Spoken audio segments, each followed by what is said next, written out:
దేవీ నవరాత్రుల్లో 4వ రోజు ఈరోజు అమ్మవారు మనకు కాత్యాయని దేవిగా దర్శనమిస్తారు.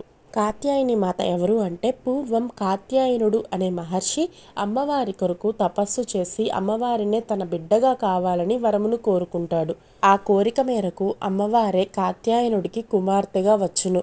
కాత్యాయనుడి పేరు మీదుగా అమ్మవారికి కాత్యాయని అనే పేరు వచ్చింది. ఈ అమ్మవారు మనకు సింహవాహనంపై అభయ వరద హస్తాలతో ఒక చేతిలో కమలము మరి ఒక చేతిలో ఖడ్గమును ధరించి దర్శనమిస్తారు.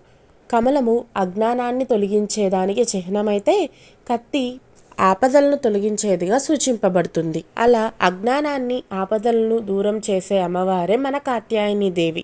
కాత్యాయని అంటే మహా తేజస్సు కలది అని అర్థము.